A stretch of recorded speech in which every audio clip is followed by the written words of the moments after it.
भगवान शिव ने बताया, कुंभ स्नान से स्वर्ग का मार्ग ऐसे करें प्रशस्त। कुंभ का पावन पर्व, जहां लाखों श्रद्धालु गंगा में स्नान कर अपने पापों से मुक्ति की कामना करते हैं। लेकिन क्या केवल तन को पवित्र करने से आत्मा भी शुद्ध हो जाती है? नमस्कार दोस्तों, कुंभ स्नान का महात्म्य केवल बाहरी शुद्धि तक सीमित नहीं है, बल्कि यह आत्म शुद्धि का भी प्रतीक है। लेकिन सवाल यह उठता है कि क्या सिर्फ गंगा में डुबकी लगाने से हमें स्वर्ग की प्राप्ति हो सकती है? क्या तन को धोने से मन भी निर्मल हो जाता है? भगवान शिव और माता पार्वती के बीच हुआ एक दिव्य संवाद इस गूढ़ प्रश्न का उत्तर देता है। एक ऐसी कथा जो कुंभ स्नान की वास्तविकता को उजागर करती है और हमें यह समझने पर मजबूर करती है कि असली स्नान किसका जरूरी है, शरीर का या मन का। तो आइए इस प्रेरणादायक कथा को सुनते हैं और जानते हैं कि असली स्वर्ग का मार्ग कैसे प्रशस्त होता है। एक बार की बात है, जब ऐसे ही कुंभ स्नान चल रहा था। राम घाट पर भारी भीड़ लगी हुई थी। भगवान शिव और माता पार्वती आकाश से गुजरे। पार्वती जी ने गंगा की तट पर इतनी भीड़ का कारण पूछा।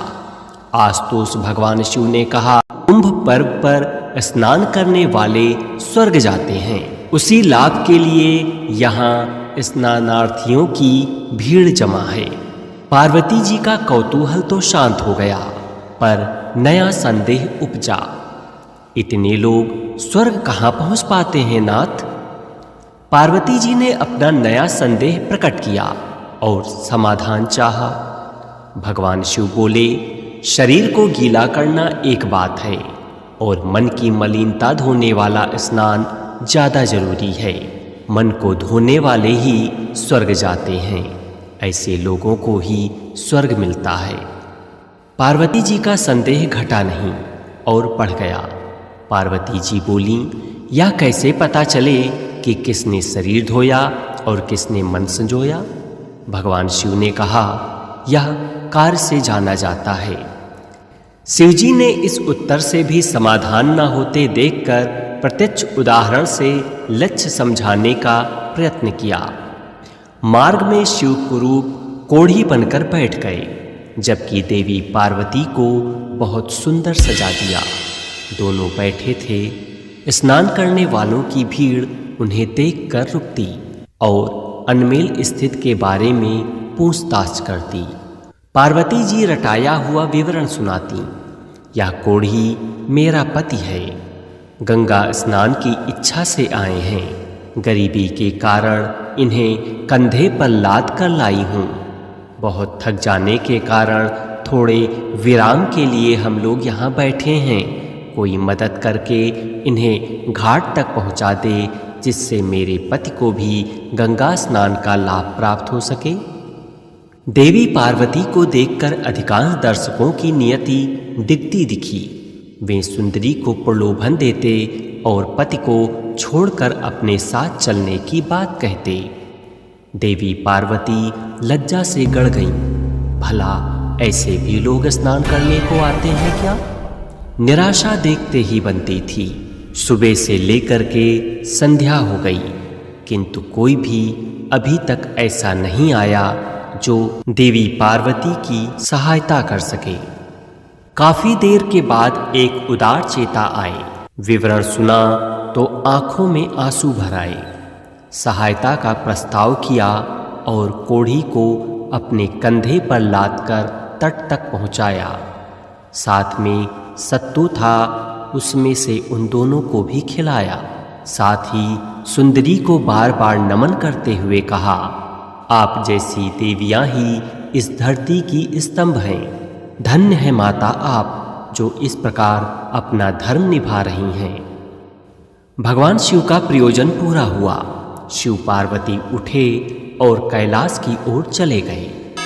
रास्ते में भोलेनाथ ने माता पार्वती से कहा, पार्वती, इतनों में केवल एक ही व्यक्ति ऐसा था जिसने मन धोया और स्वर्ग का रास्ता बनाया।